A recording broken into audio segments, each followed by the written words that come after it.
Hello everyone. So it's been a while since I've done a battle report, so I thought I'd get some figures out and play a game and give you a sort of running commentary on how the game goes. So I'm going to play another game of Soldiers of God, which is a set of rules based on the Crusades period.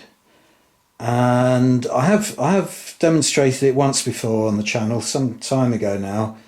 But at that time, all my figures were based individually, and I was moving them around on movement trays. But what I've actually done is rebase them all now. I can't see myself using them for Crescent and Cross any longer, so I've based them all for Hail Caesar.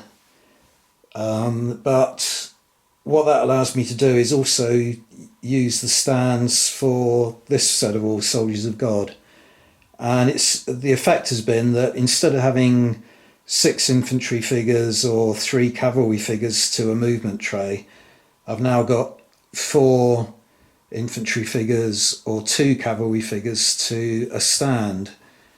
And that means that without painting any more figures, I've effectively increased the points value of my 2 opposing armies, and also I have painted some more figures in the interval. I've painted up some Arab camelry, which I didn't try out before.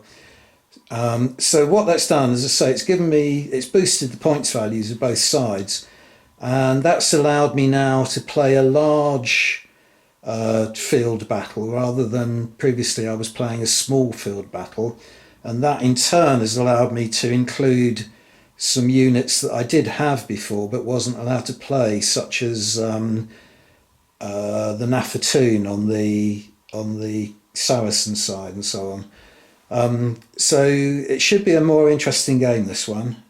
Not that the other one, I found the other one enjoyable, but this one is a bigger battle with a lot more going on in it, and we'll see how we go. So you're just looking at the sort of centre part of the table at the moment. So what I'm going to do first of all is just zoom in on each side and show you the 2 opposing forces. So what you have to do at the beginning of the game is decide on a battle plan before you put any figures down on the table. So I have decided that the Crusaders are going to go for an all-out attack, and the Saracens are going for a right echelon attack. So you'll see the effect of that in the deployment in a moment. And you break your army down into 3 separate battles: a centre battle and a right and left battle, and each battle has its own commander, and for each battle it's a card given game, and you draw a card at the beginning of the game, and you have to choose it according to certain criteria. It's sort of random, but you have to pick the first one that turns up, which is of the appropriate description. Again, I'll get onto that in a moment. And that stays with that particular battle for the whole game. But during the game, each turn, you also deal out another 4 cards to each player. So they're effectively playing with 7 cards. But the 3 that you've drawn at the beginning of the game have to be played each turn on the specific battle. That'll make more sense as we get into the games. So I've set some scenery up. Describe that in a moment, but let's zoom in to begin with and see if this works, showing you each side. So we're looking at the left battle of the Crusaders at the moment. So right on the extreme left wing, there's some rough ground there with a unit of 4 men-at-arms, 4 stands of men-at-arms. A unit can be either 2, 3 or 4 stands. It's always in a line formation. There's no columns or anything like that in this game. So there's effectively 2 formations, open and closed. So in order for infantry to be in rough going, they have to be in open order. So that's represented by the stands being slightly separated out, which is why they're in the way they are. Okay, so there's a unit of men-at-arms there, and then we've got a unit of arbalesters or crossbowmen behind them. 2 units of men-at-arms. They're both 3 stands wide. The chap on the horse is the commander for that battle, and then just behind the palm tree there's a unit of knights. They are actually in the centre battle. I'm delineating the deployment zones with little bits of scenery, so that scenery item there can be moved about. It's not actually part of the game, as are all these little individual palm trees. I just put them there for a bit of scenic effect. So we're looking at the centre battle at the moment now, and have another unit of dismounted knights, 4 stands on foot, with the commander just behind them. And then this is the kind of elite part of the army. There's a unit of 3 stands of Holy Order mounted knights, and behind them a unit of 3 stands of dismounted Holy Order knights. So they are the ones that are really going to do all the damage on that side, and they're in the centre company, and the plan is for an all-out attack, so they're just going to burst their way forward, nothing terribly subtle. And then on the right battle, the right flank of the Crusader army, there's another area of rough ground there, surrounded by stone walls, and in it there are 2 units, one behind the other, of men-at-arms. So because it's rough ground, they have to be in open order. And then beyond them, this is the right wing now, the right, extreme right of the Crusader army. Let's take that tree out of the way there, you might be able to see a bit better. There's another unit of men-at-arms, and behind them a unit of armed pilgrims. So they're sort of rabble really. They might be able to do a little bit of harm to the enemy, but they're not going to be very effective. Right, so I'm just going to take the camera around the other side of the table and show you the line-up for the Saracens. Okay, so this is looking at the battlefield from above the Crusaders position, which I showed you a moment ago. So I'll just zoom in on the opposite side.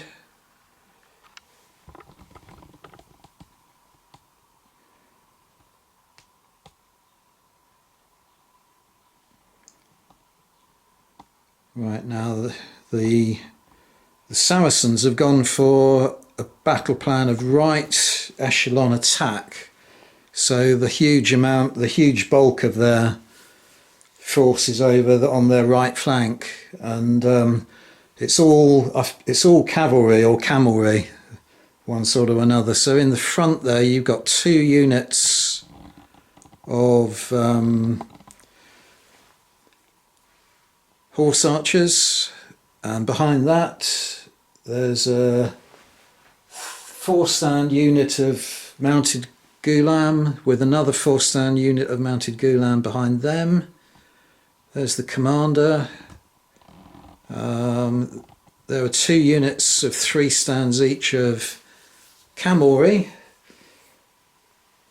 So that is their right battle.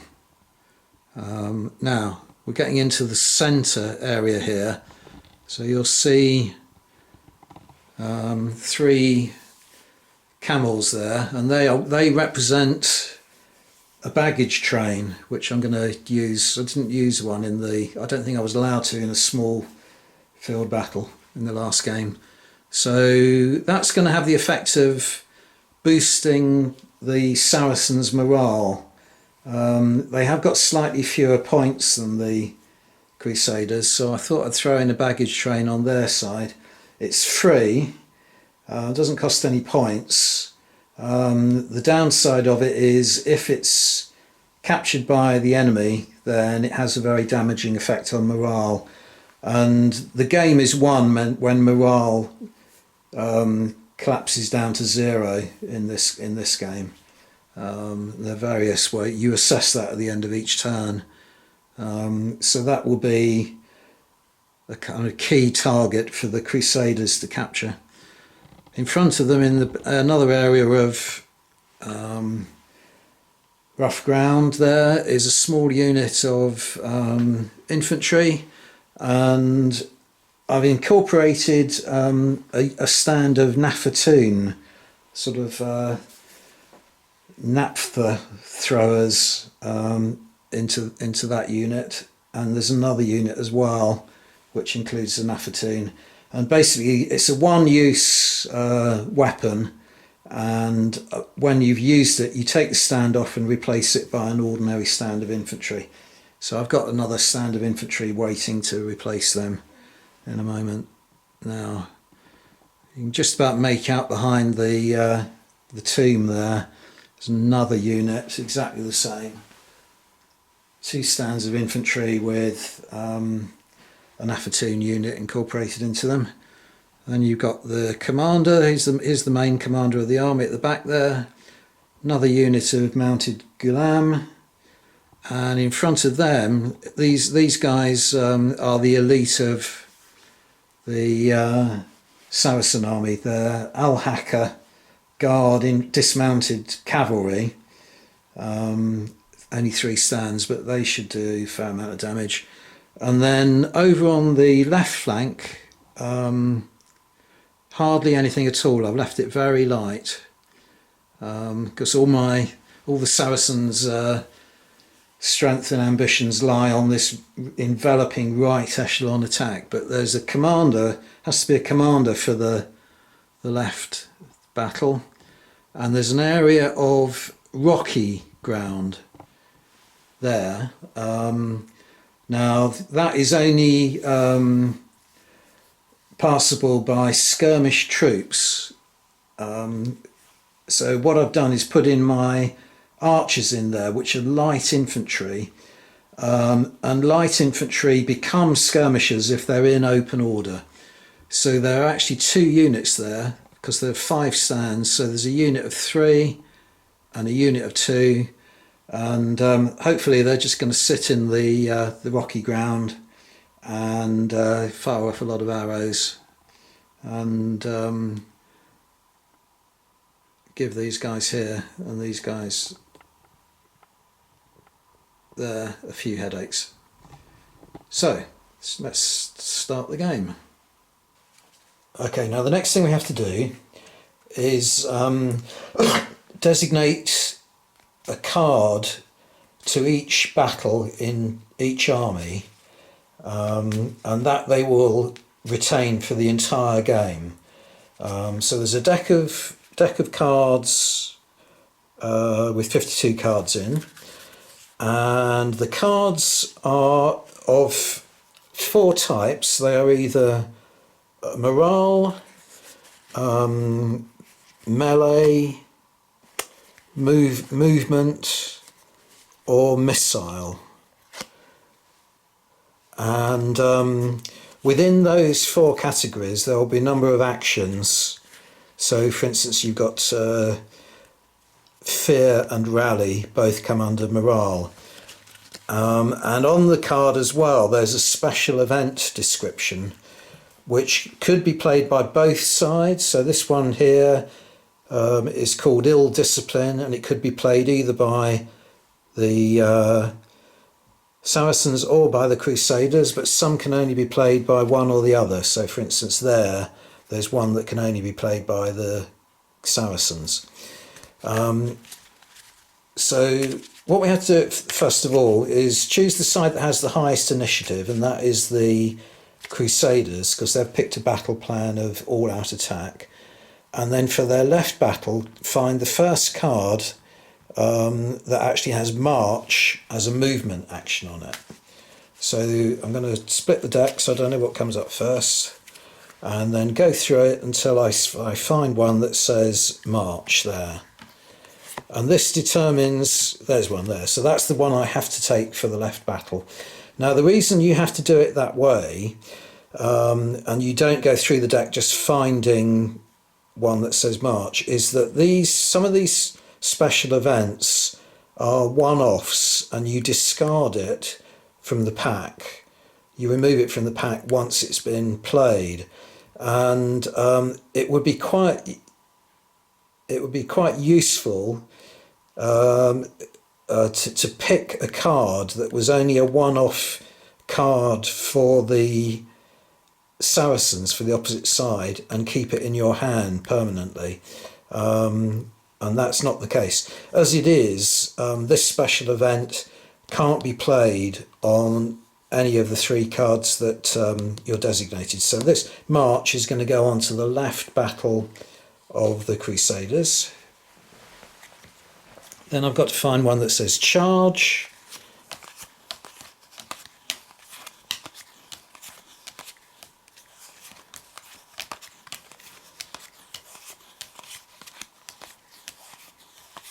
There it is. That goes in the centre.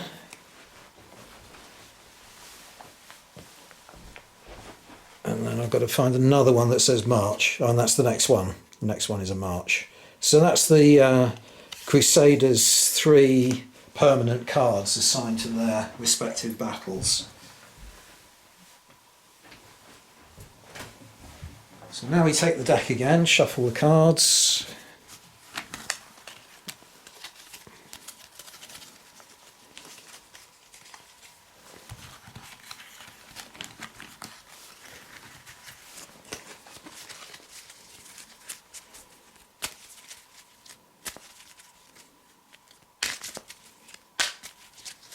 Right, and then split them again so I don't know what comes up first. And for the Saracens, they are playing the right echelon attack. So I've got to give them loose for their left battle, march for their centre, and charge for their right. So we've got to look for the loose first of all.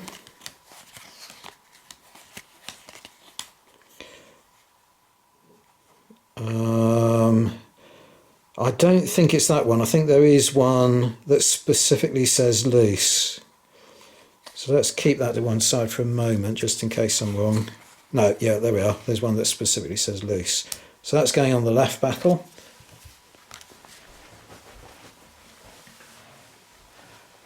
Then the centre battle has to have one that says march.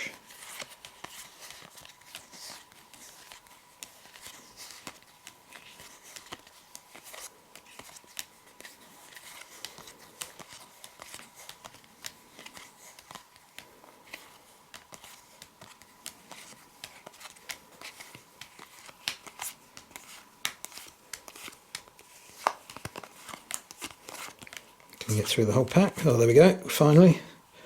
So that's going in the centre. Now charge. We want one that says charge, and there it is. So that's going on the right battle.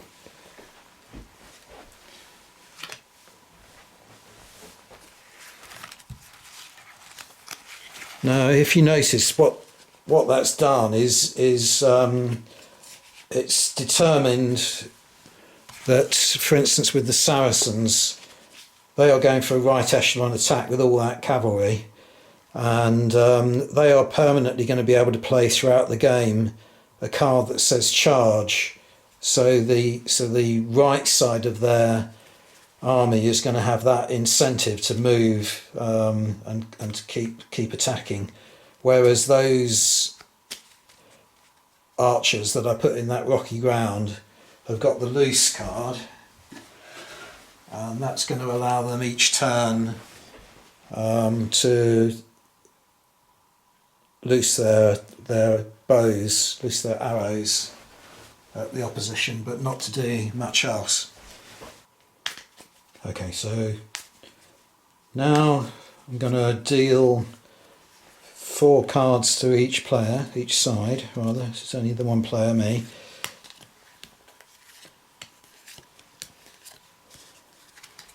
And these are the 4 cards that the Crusader player is going to use in the first turn, as well as the 3 that he's already got on the table. And these are the 4 that the Saracen player is going to use. And because the Crusader has the higher initiative, he is going to be the first to play. He takes first turn. Right, so here we are looking down on the commander of the army in the centre, and the centre battle has that charge card that it can play at any time. And the 4 cards that were dealt to the player were melee, which is not a lot of use at this moment because we're not in contact with one another. Or the special event is fierce charge. A single Crusader unit may charge as per the normal rules, and it may re-roll any failed attempts to hit in the following melee. Now the charge move, or the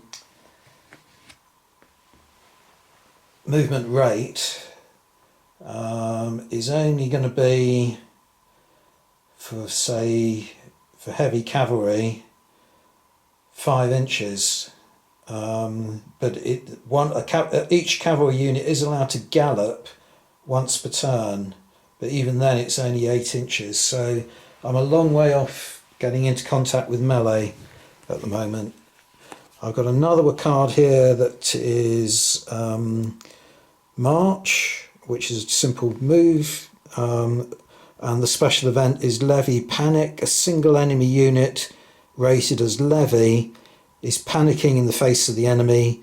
The Levy unit automatically gains D6 points of disorder. Now that's pretty good. These 4 cards as well, I should say, I can play on any of the battles, so might be able to make use of that one. I've got a charge, flank riders. A single unit of light cavalry may attempt to flank ride around the enemy.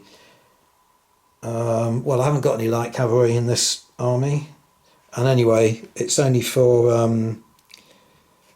the Saracens, so that's no use to me. And a 4th card is Rally, or the special event is Tribal Disloyalty, and I can play that on an enemy battle.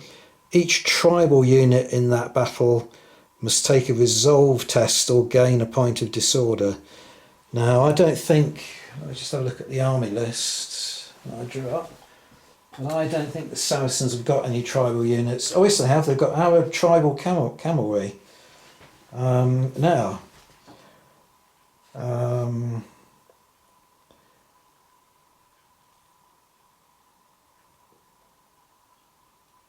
that may well be worth playing. And this other special event of Levy Panic, I could play on the baggage train.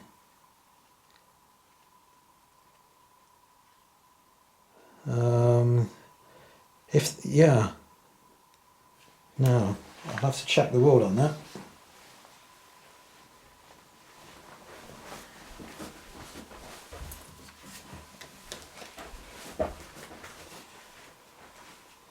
Because if at the end of the turn you have more disorder markers on your unit than stands, and there's only one stand of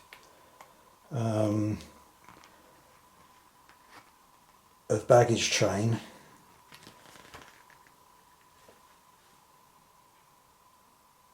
then it comes off the table.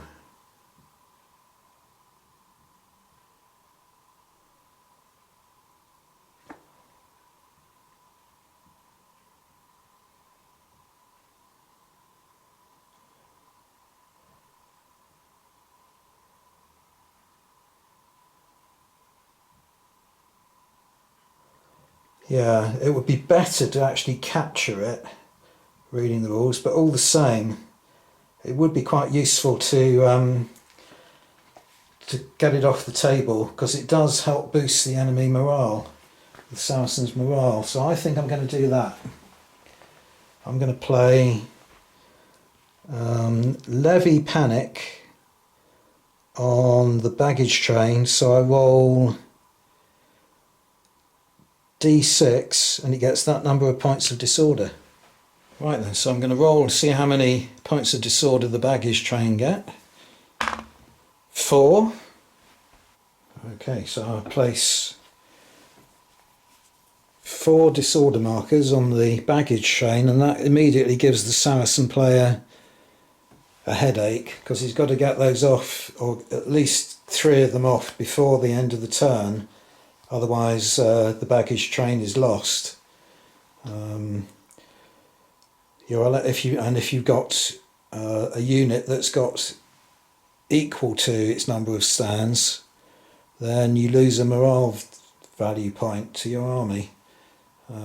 So I'm going to do something about that. Anyway, that comes later. Okay, now the next thing I'm going to do is play this card for its special ability, which is Tribal Disloyalty. So the native Arab tribes have little loyalty to their local rulers. Play on an enemy battle. Each tribal unit in that battle must take a resolve test or gain a point of disorder as they start to consider quitting the field.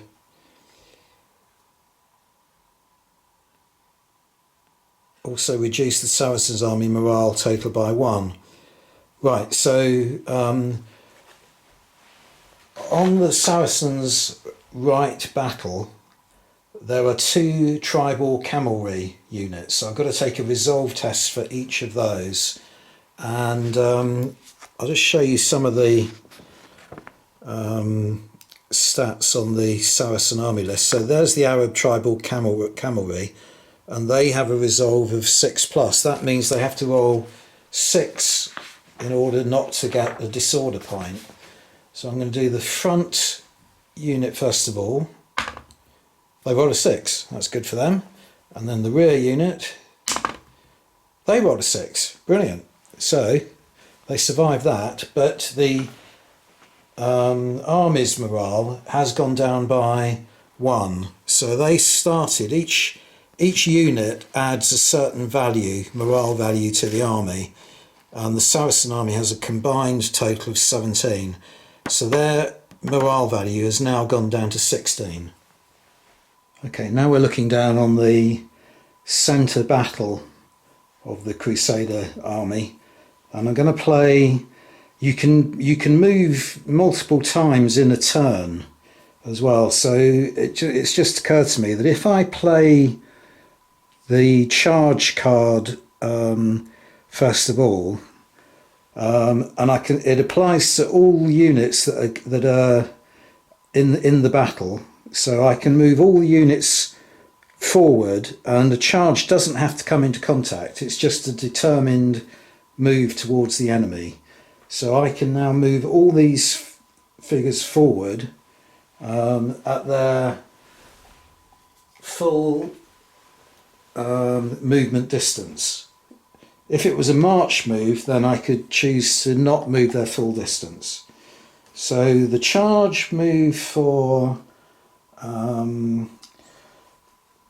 heavy cavalry is 5 inches.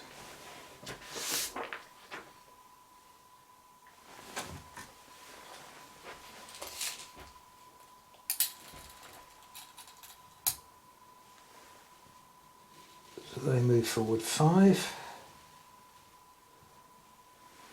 The charge move for heavy infantry is 3 inches.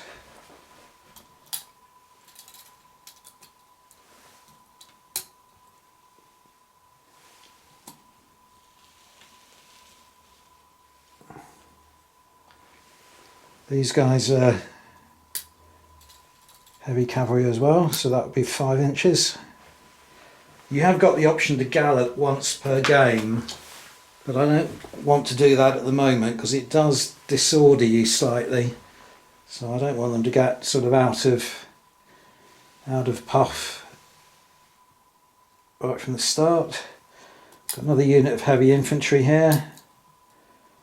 These are going forward 3 inches. And the commander counts as being medium cavalry. So he can move forward 4 inches.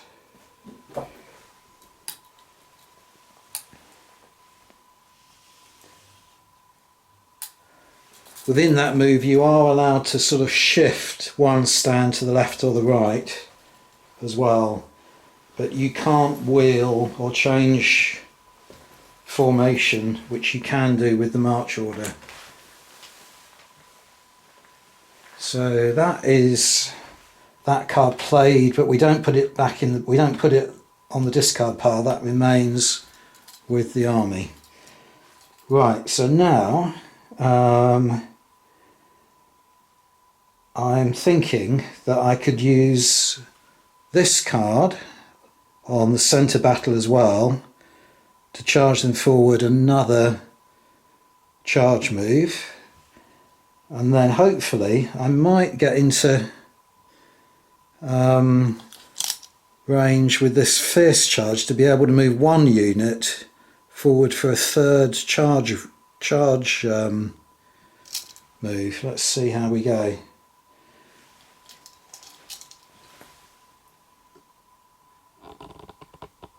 Just find it a little bit closer towards the enemy so you can see where the Saracens are. So I'm moving this unit forward 5.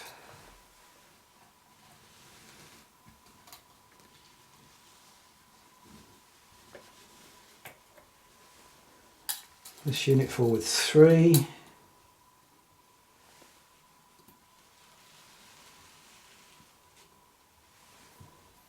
This unit forward 4. Now, because it has to move its full move and it can't end on top of another unit,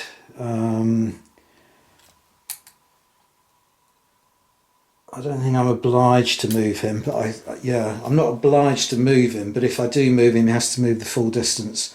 So the commander's going to stay where he is for the moment. The Holy Order mounted knights are going to go forward 5.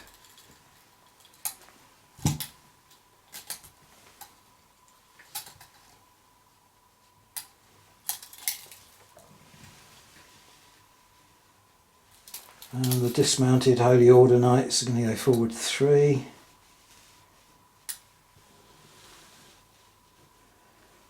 And you're not allowed to pre-measure, so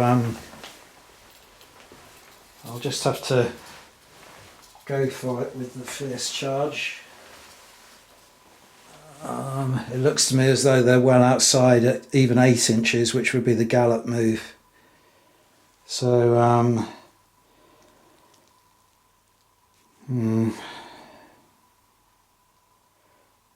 oh, hang on, I've only done the 1 charge so far, haven't I?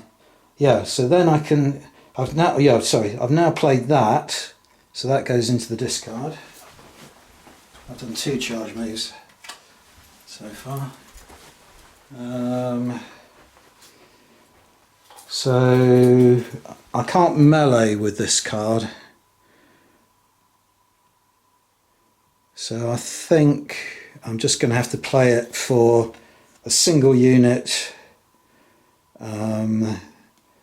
moving forward. It's only if it gets into melee that it's allowed to re-roll failed dice rolls. So I am going to try and move, well not try, I'm going to move this unit another 3 inches and try and get to the building as soon as possible, so to occupy the building and deny it to the enemy. So another 3 inches.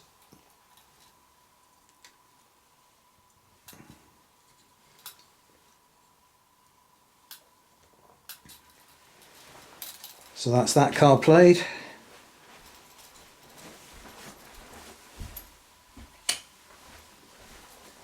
And then I've just got the 2 permanently assigned cards on the other side. Just contemplate what to do with those. Yeah, well, it's not difficult to know what to do over here. I'm just going to play their march card. So this is the extreme right end of the battle line. So men-at-arms, medium infantry, march, they can move forward up to 4. Yeah, 4 inches in close order. And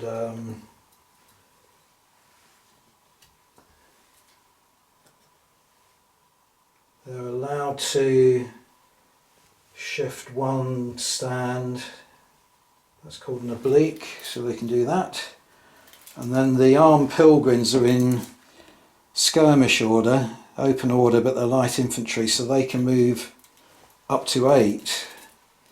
So I'll just move them up so they're close behind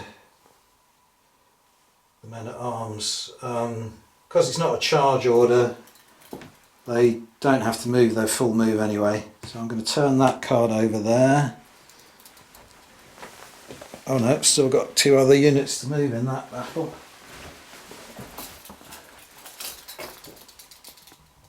I've got these two units and the commander in this field here.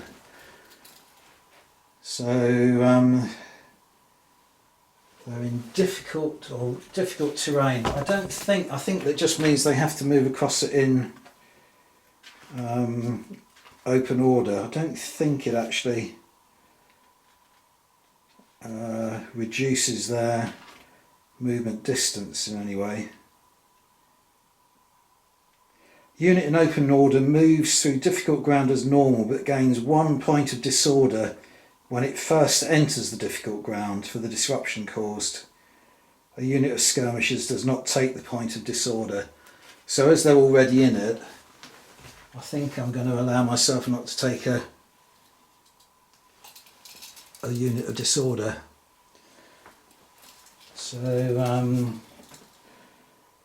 medium infantry, open order, they can move 6 inches, and the commander can move it's 9 inches actually, because he's considered to be an open order.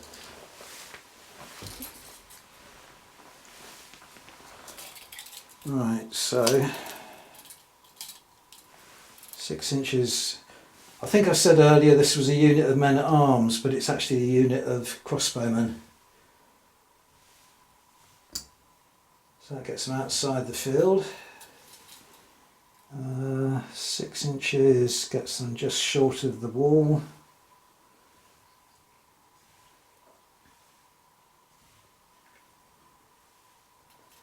And 9 inches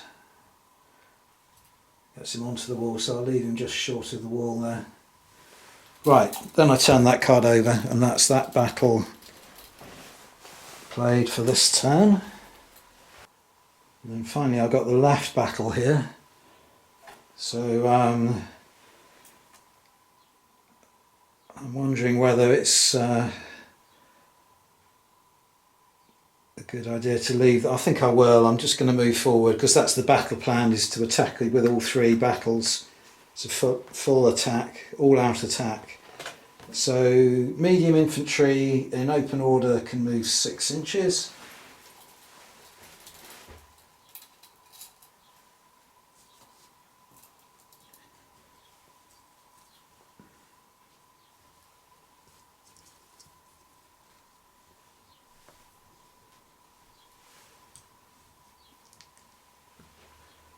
And these 3 units are medium infantry but in closed order, so they can only move 4 each.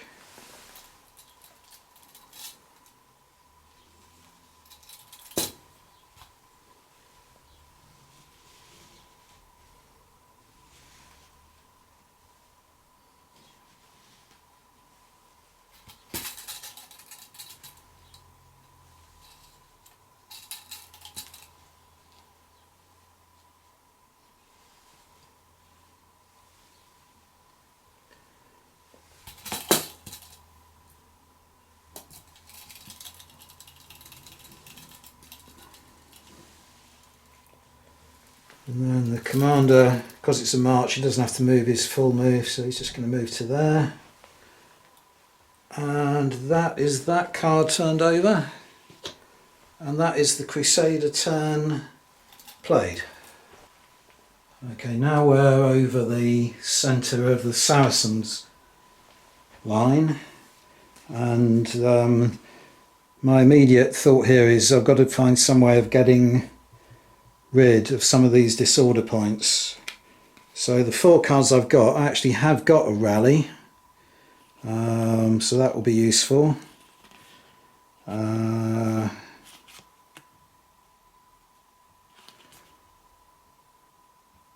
Nothing else there that I can see that will be of much use, except that one of the options you have is to discard cards in order to get rid of disorder points as well.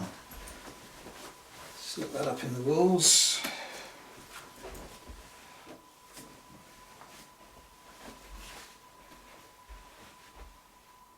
Yeah, it's called Parsing Discard.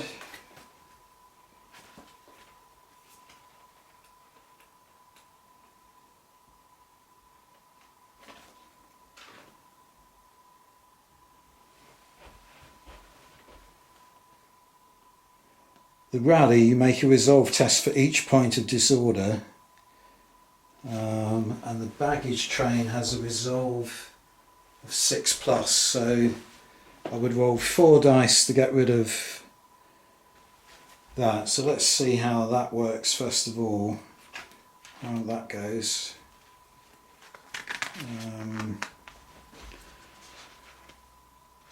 Where's the pass and discard?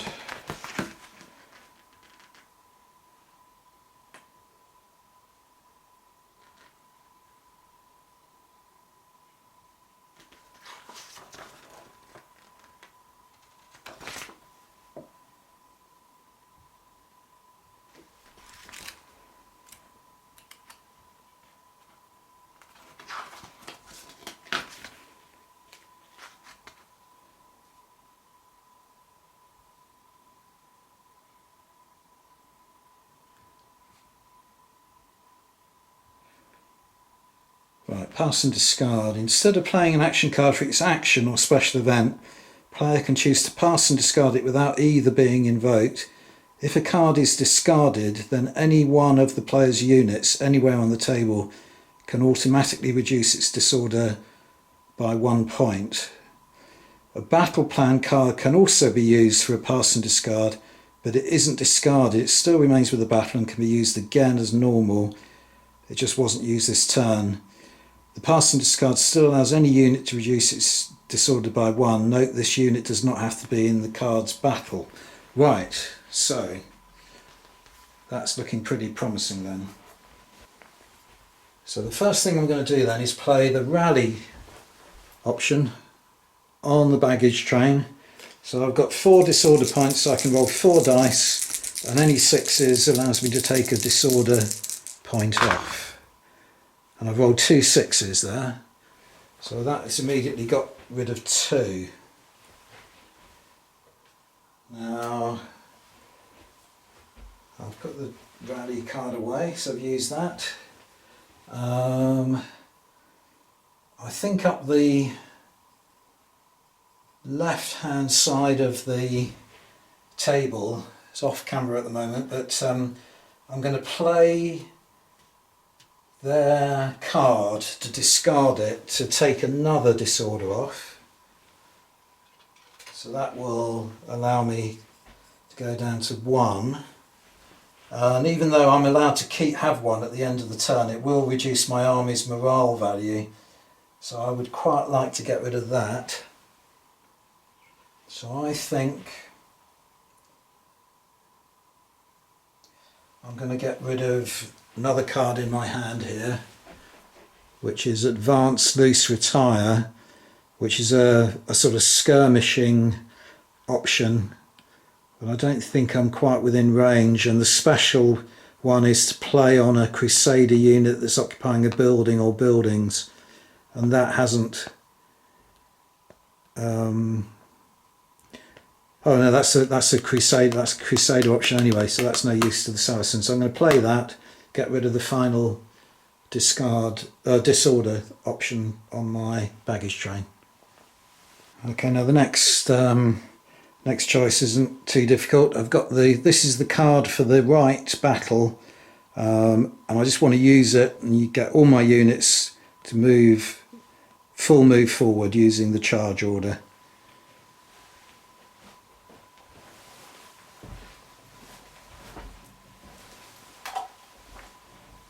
So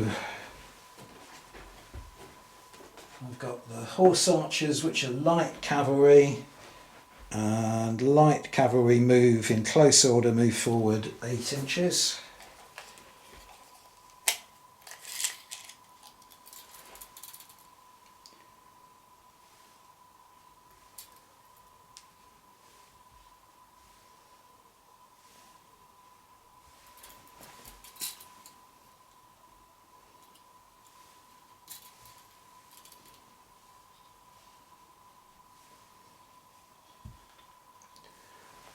Then I've got the Arab tribal cavalry, which is also light cavalry, termed light cavalry, so they move forward 8 inches as well.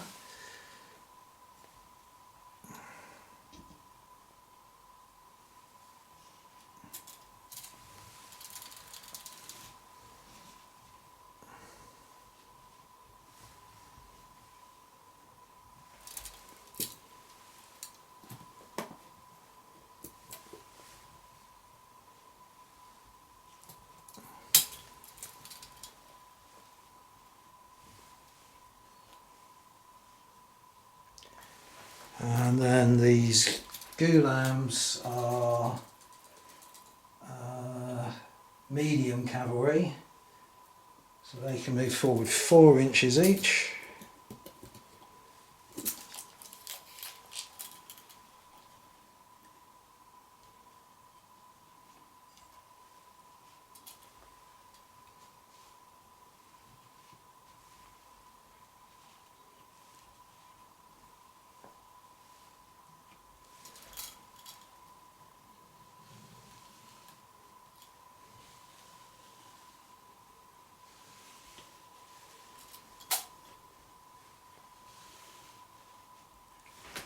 And the commander is medium cavalry, but considered to be in open order, so he can move forward 9.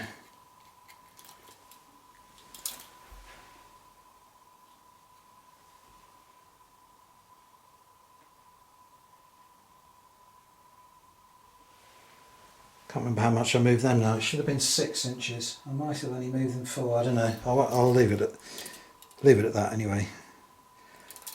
No, I can't, because I've got to move the full move. So, can't remember how much I moved them. I might have looked at the wrong.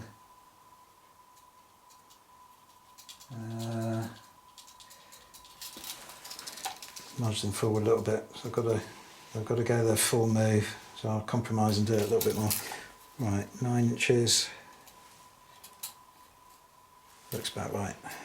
Okay, so that's their card turned over for this turn. And then in the centre here, centre unit has got a march order. So I'm just going to use that to move everything forward. The only difference between march and charge is charge you're obliged to move your full move.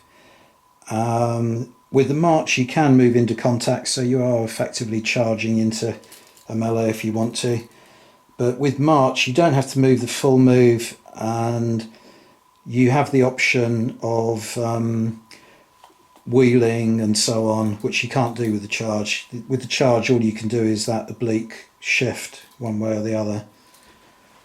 So let's see what my movement rates are for these guys.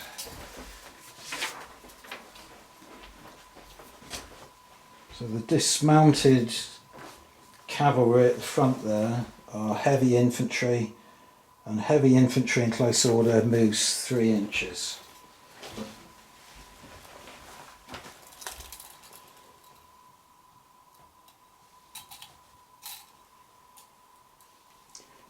I'm going through all this in quite a lot of detail, but obviously it would take hours to film the whole battle this way. So I'm just showing you some of the decision making processes in the first turn, and then I'll give you kind of a summary of how things work out turn by turn from then on. Give you a summary of the turns rather than a full-blown description of the whole thing.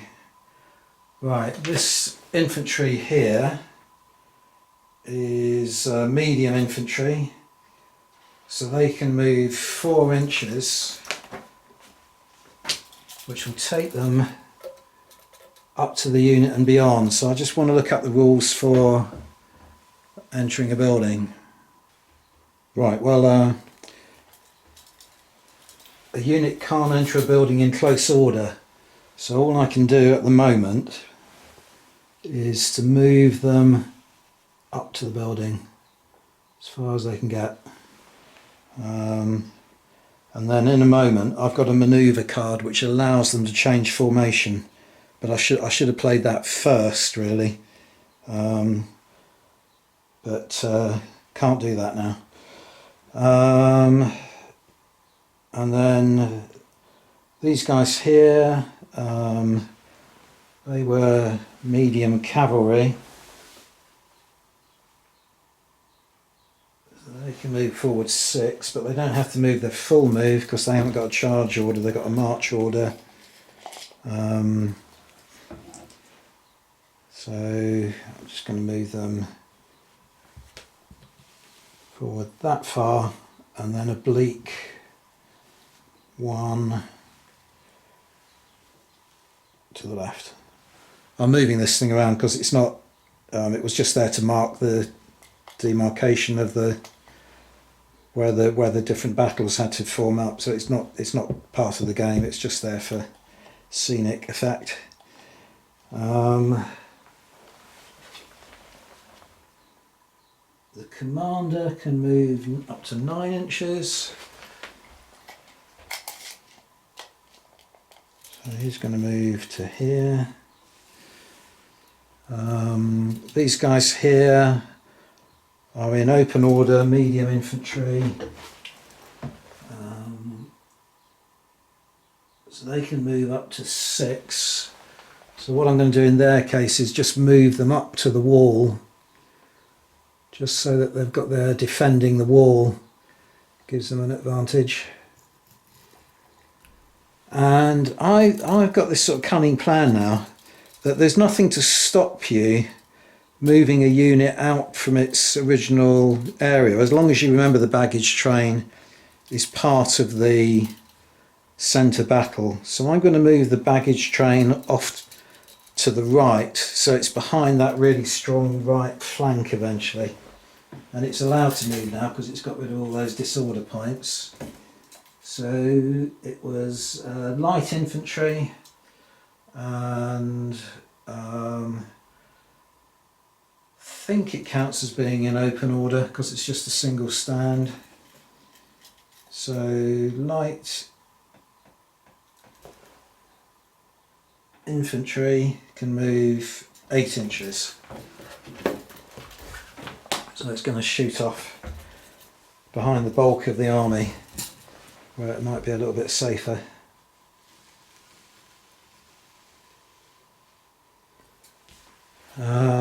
And that is the permanent card done. Now the manoeuvre card I'm also going to play on the centre battle, simply to change that unit there to open formation. So that gets discarded, and then I've got 1 charge card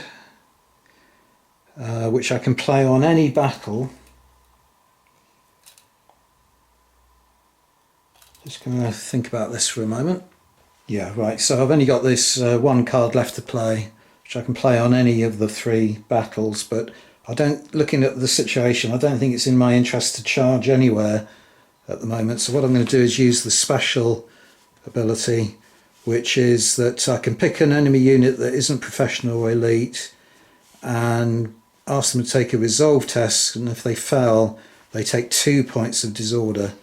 So I'm going to pick and also the army as a whole will lose 1 morale value, a bit like that ability that I played on the Saracens earlier.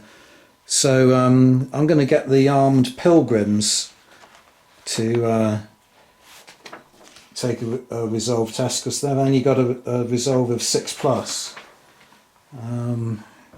So I'll just roll that in front of the camera elsewhere.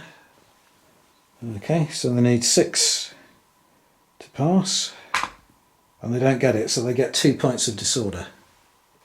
So they're the armed pilgrims at the back there, so I'm going to put 2 disorder markers on them, and presumably as the game goes on there'll be more opportunities to do that, and it will force the Crusader player into either using a kind of valuable resource in order to get rid of those disorder markers, or he'll have to take the unit off the table, and he'll lose morale points that way. So the Crusaders' morale value is a lot higher than the army, is a lot higher than the Saracens. They've actually got a total of 27. So I'm now going to reduce, because that card took it down one, so I'm going to reduce their morale value down to 26.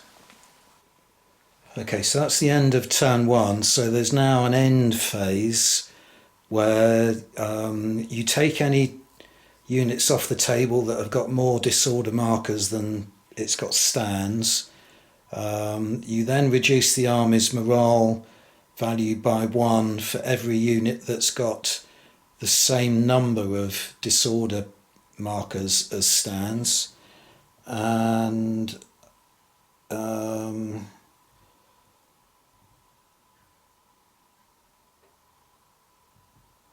you also take off if any units have been routed off the table, in other words have been eliminated through melee.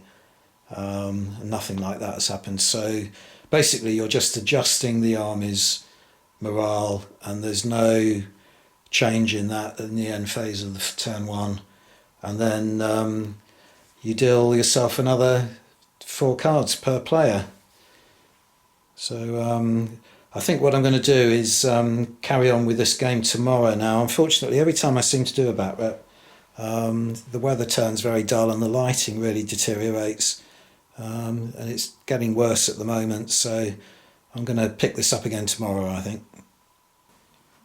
Okay, so slightly better lighting conditions today, not much. So overnight I've had a few thoughts on this and observations. First of all, at the end of turn 1 I forgot, so it's not too late to do it now, but I forgot that having the baggage train means that in the end phase I'm supposed to roll a d6, and if I score 5 or 6 then I can put the army morale of the Saracen army back up again by 1 point. So I'll do that first of all, and I roll a 6, so that's restored the Saracen army morale back up to 17. Now the other thing that has occurred to me is that I've made a bit of a tactical error over here with all this light cavalry and the horse archers, because there are light cavalry but in closed order. Now to take advantage of all the skirmish abilities that crop up on the cards, they really need to be in open order.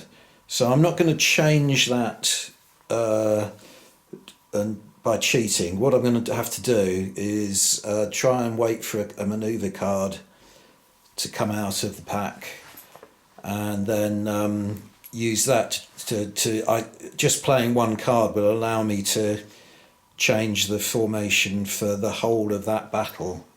So it only involves playing one card. But the other slightly awkward thing, which I hadn't spotted and I read in the rules, is that the horse archers are able to take take the opportunity to use an ability called archery, which means they can fire over an intervening unit. So really, I shouldn't have had those in the forefront. I should have had them behind some of these ghulams, and then they could pour arrows onto these chaps here. As it is at the moment, they're very vulnerable. Partly as well because the Crusaders' army morale is a lot higher, so they will have the initiative in this coming second turn. And on that subject as well, it's taken me, reviewing all the footage, it's taken me nearly an hour so far just to get through one turn. So I'm obviously not going to be able to carry that on for the rest of the game, otherwise it'll be an epic video. So what I'm going to do from now on is play the game, and then just when it gets to sort of crucial points or things you haven't seen, then I'll turn the camera on and film it. Otherwise I'll give you a summary of how the game is going at the end of each turn, because I've got to show you how melee works and how firing or loosing arrows works and so on. So there is still a little bit to show you. But anyway, so I'm going to turn the camera off for the moment, carry on with this game, and then when we get to highlights, turn it back on and discuss it with you. Right, so I'm about to do some loosing of missiles, because the Crusaders have this card here, loose, which they're now going to play. So you play it on a battle, and any units in that battle may loose their missiles. But in the Crusader army, there are only 2 units of crossbowmen who have missiles, and they're both in separate battles. So I'm only going to be able to play it here. So what I'm going to do is shoot with these crossbowmen at that unit of cavalry.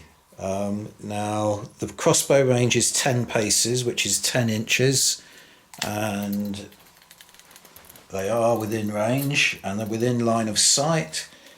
So you roll 1 dice per stand, so I'm going to be rolling 4 dice, and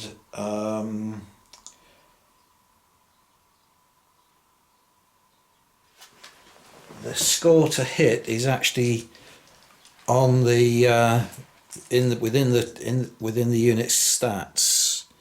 So I look at arbalesters, and the missile weapon is crossbow, and it's 3+ to hit, 3 or more to hit.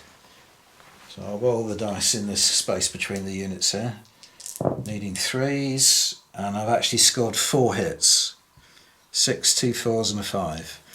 So now the target takes a resolve test for each hit, so it's going to have to roll 4 resolves to see how many hits it takes. And the Arab tribe cavalry have a resolve of 6+, so I need 6s to save those hits. And I get 1 6, so it takes 3 disorders.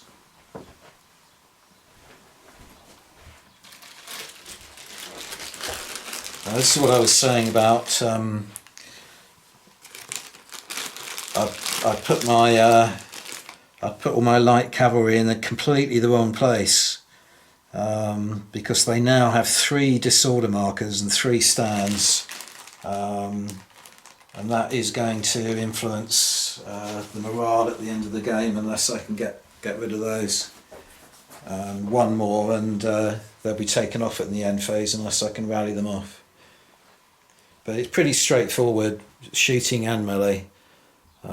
Pretty easy sort of system to pick up and understand. Okay, now on the left side of the Crusader line here as well, I've also used the fixed card, the permanent card, to march just this single unit up. Now, it was within movement distance of this unit here, but I've just spotted in the rules, and I may have misled you on the previous turn, that you can only enter a melee with a charge card. You can't attack, you can't come into contact with another unit with a march card. So I can't actually engage this unit in melee, much as I would like to. So I've moved it up a lot closer, and that's unfortunately that's going to be the end of this card's action. The only circumstances in which you can move into a melee with a march card is if the attacked unit is already in a melee, then you can join that melee, but you wouldn't be able to fight the melee until a subsequent turn. With a charge card, you make contact and you immediately fight a melee. So sorry if I misled you on that. And I won't show you on the camera, but another thing that I spotted is that if you move a unit across the wall, they have to move up to the wall to begin with, and then in the next action they can cross it, but in crossing the wall they gain a disorder marker. So on the other side of the table, I've just adjusted my crossbowmen who had crossed the wall in turn one back a little bit to make allowance of the fact they had to stop at the wall, and then I've given them a disorder marker. So that's what's gone on so far. Okay, now I'm just still playing the Crusaders turn, but looking at it from the Saracen side of the table, just to demonstrate this next process. So the Crusaders have this card that they've been dealt as one of their four, called Fear. So what I'm going to do with that one is that these Holy Order Knights are now within movement range of these Al-Hakka dismounted cavalry. So they are going to try and strike fear onto those. This is before they make contact with them. Now, what you do for this is that the target has to take one resolve test, which they're likely to pass because the dismounted Al-Hakka Guard cavalry have a resolve of 3+. So I'm just going to roll that first of all. They get 5, so they're fine. So it hasn't had any effect. But another aspect of this rule is that you have to do it on a target unit that has got equal or fewer bases, but which is the case because they've both got 3 stands. But these knights here have a fearsome reputation ability, which allows them to inflict fear on targets that are larger, so they could actually inflict fear on a 4-stand base. That wasn't the case here. But anyway, the Saracens passed that all right, so they got away with it. But the other card that we have here is Confusion. Now, with Confusion, it allows you to, at random, take away one of the cards from the Saracen's hand. Not one of the 3 permanent cards, but one of the 4. So I haven't even looked at these yet. I'm just going to take one at random and discard it. So when it comes to the Saracen's turn, which is coming up soon, they're only going to have one less card to play with. And also, you reduce the entire army's morale by 1. So the Saracen morale is going to go back down from 17 to 16 again. Okay, now, rather than hang around and try and manoeuvre into a skirmish formation, because I haven't actually got a card that allows me to do it in this turn, I've decided that the Arab tribal cavalry should get stuck in and charge these crossbowmen. But that is the only unit that I've actually charged with. Also with this unit in the rear, they've also accompanied the charge, but they're not in contact in melee. And I've played a rally card, managed to get rid of one of the disorder markers, and then I played another card, just discarded it in order to remove another. So they're down to one disorder at the moment. And the advantage they do have at the moment is that on the first contact after a charge, they're armed with lances. So they're going to be able to play the lances at this point, but then they're lost for the rest of the game. They snap on impact, and in future melees they're going to be fighting with a sword. And in fact, this melee is going to go on now effectively until one or other of those units break. So the way this works is that the crossbowmen are fighting with swords, and they're hitting on a 5+. Yeah, 5+, and they've got 4 stands, so they roll 4 dice.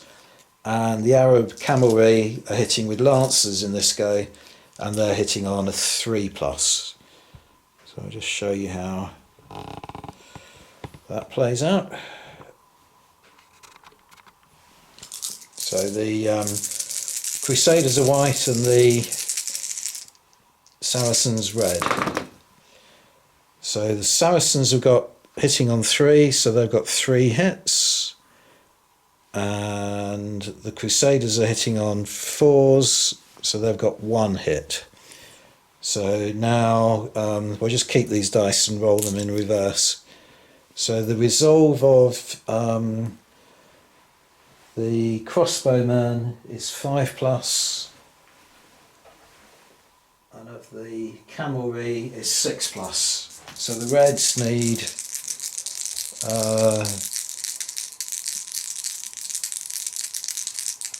5s to save, and the white needs 6.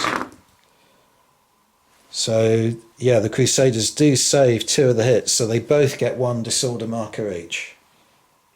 Right, so at the end of turn 2 then, the horse archers, the Saracen horse archers, are simply loosing their arrows on these men-at-arms at the moment, and they've managed to score 3 disorder points on them, so that's not an issue at the moment for the Crusaders.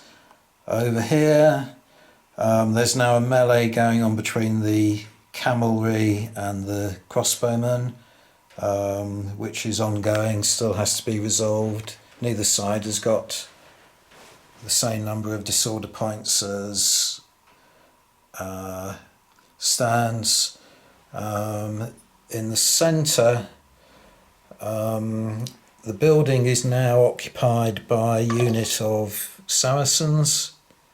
So they got there first of all before these guys did, who weren't able to reform into open order in order to enter the building. There's an imminent melee about to take place here between the Holy Order Knights and the Al-Hakka dismounted cavalry.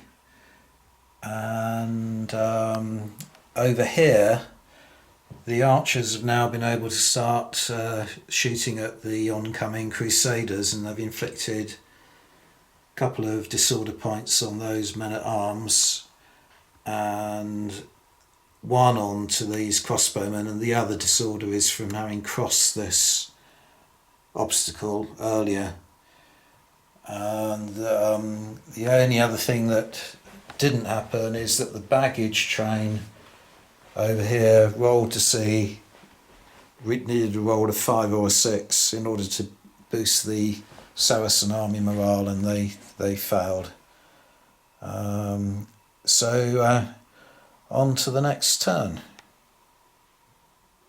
Right, so let's take you through what's gone on during that quite eventful turn. These two units of archers in the rocky ground have posed a bit of a problem for the Crusaders. And on top of that, the Saracens were able to play a number of event cards, including one which threw a massive number of disorder points onto those armed pilgrims. So there was no way of rallying those off, and that unit is now going to be rout off the table. I've just left it there for the moment so you can see what happened. That had the result of reducing the Crusader army morale slightly, not a lot. You don't take the morale value of the unit away.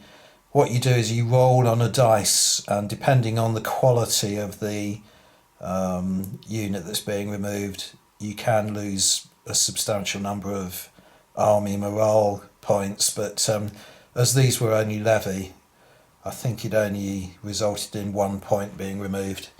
But there's another unit here which has a number of disorder points equal to its number of stands, so that results in another point coming off of the army morale. And over here, this unit here now has 3, so it's getting close to its limit of 4. There's a epic struggle going on in the centre here, which has been very finely balanced. So lots of injuries being caused, but then all the hits have been the resolve tests have successfully saved them. So although there's no markers on the table, that fight has been going backwards and forwards, and now there's a second unit of cavalry that has joined in support. Over here though, the kind of Crusader attack has sort of stumbled a little bit, because there's a small unit in there that are holding out simply by virtue of the fact that they're in an advantageous position defending the building. And similarly here, this unit here is defending a wall and is managing to hold on. So over there, that unit of attacking knights has got 2 disorder points. Over here is a disorder point on each of those units, and there's a single disorder point on the unit defending the Arab tomb. The one disappointment really is that the Crusaders made contact with both these units fairly early on in the game, and it meant that the Nafatoon are unable to actually throw or propel their naphtha, because they're now in melee, and it requires a loose card, and once you're in melee you can't loose missiles. So I may not get to see how the naphtha works in this game. Over here, massive big pile up. This is all really down to my mistake at the beginning of not putting the light cavalry and the camelry into open order. So they were really kind of compelled or obliged really to join in melee, and couldn't get out of it. And that front unit there has now routed off the table because it's got 5 disorder points and there's only 3 stands in it. And the other, because the other camel unit is supporting them, they will be obliged to move up and take their place, and that means that they just won't be able to extract themselves from the melee. Similarly over here with these archers, this is fairly even Stevens the way this battle's going. 2 disorder points on both those units that are confronting one another, and the archers now do have a supporting unit to try and help them.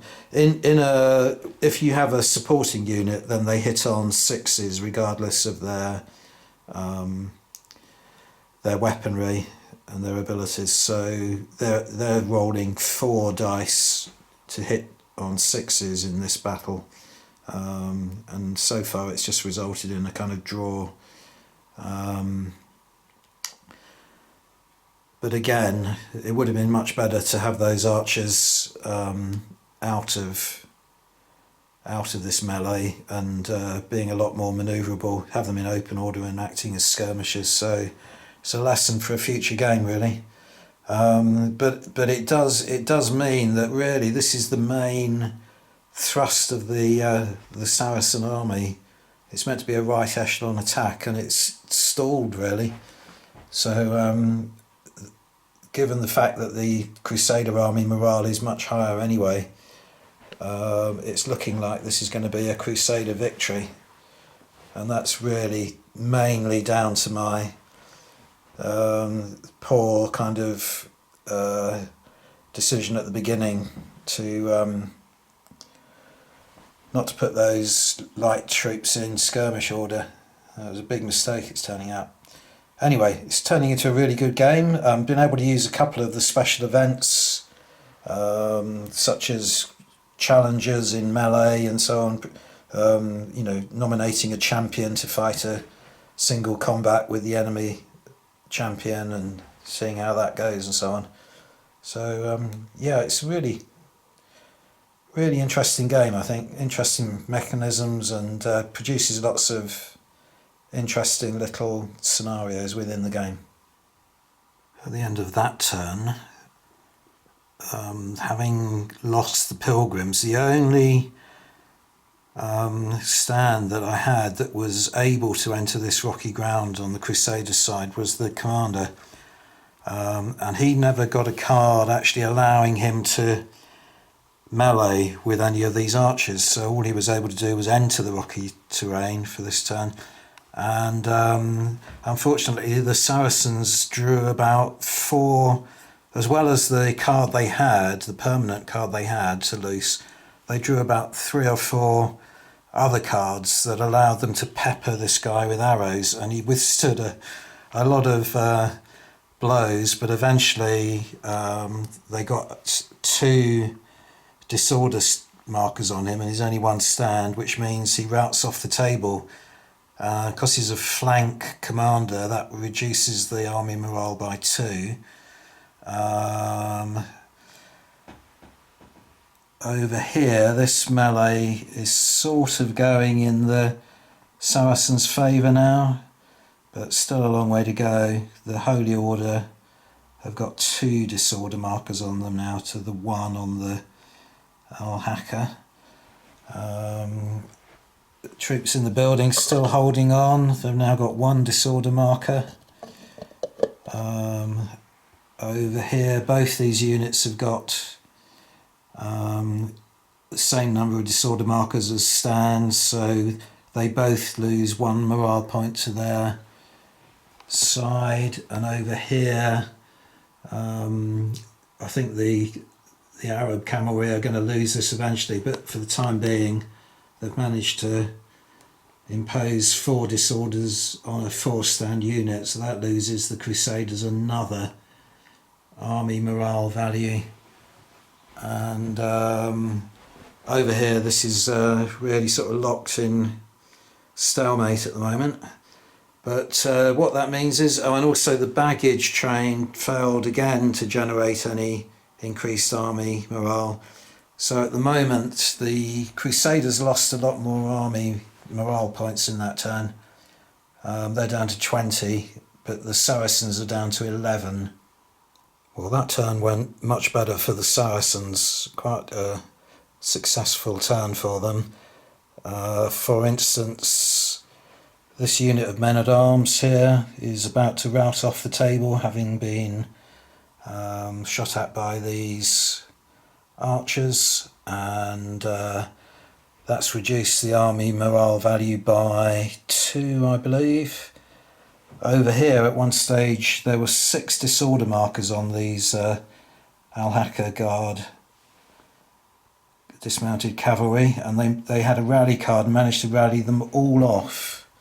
And also that same card was played on the centre battle, and they were able to rally off all the disorder stands on the unit in the building, which is still holding out. And one off of them, yeah. So they lost the morale value there from having an equal number of disorder to stands. But their biggest success was they had a special event card where they had to roll a 6, which they did, and therefore a stray arrow hit the army commander, who was carried off the field wounded, reducing the Crusaders' army morale by a further 3. And there was still 4. They didn't manage to get any of those 4 disorder markers off of that unit there, so they lost another one there. So the upshot is that still a stalemate over here, but the upshot is that the Crusader army morale is all the way down to 13 now, whereas the Saracens are down to 11. And they managed, the baggage train actually paid off this turn because it managed to restore one lost army morale. So it's army morale wise now, it's very close. And I like the way, in particular, this game, the melees end up becoming very protracted. And if they're balanced troop types, they tend to kind of never reach a resolution. You have to find a way of bringing in additional support and so on in order to try and swing the melee. So despite the fact that the main strength of the attack was meant to be over here for the Saracens, and that's all got stymied, it is still going slightly better than expected for them now. Well, the Crusaders' morale has absolutely tumbled, largely because they have finally lost this melee in the centre of the table. Their army value morale is now down to 3, because as you can see there are 4 disorder units on that unit of 3 stands, so they're off the table, routed, and they took about 4 points off the army morale alone. There's another unit there that took another 1 off because it's got a number of stands equal to the disorder points. And another one there, 2 stands, 2 disorder points. So it's not going well. Over here also they lost the crossbowmen. The cavalry finally eliminated them, so they've gone. And they're doing a bit better on this one here. Saracen archers have got a -1 there for having an equal number of disorder points to stands. But once again the baggage train boosted there. They rolled a 5, so they were able to boost the morale by 1. So I think the Saracens are on 10 at the moment and the Crusaders on 3. Which will give the Saracens the initiative in the next turn for the first time in the game. And also they've only got to knock another 3 morale points off the army to win the game. So we'll see how it goes. Right, well, the game is over. The Crusader morale's crumbled to -4 and the Saracens has gone down to 6. So the Crusaders have left the table.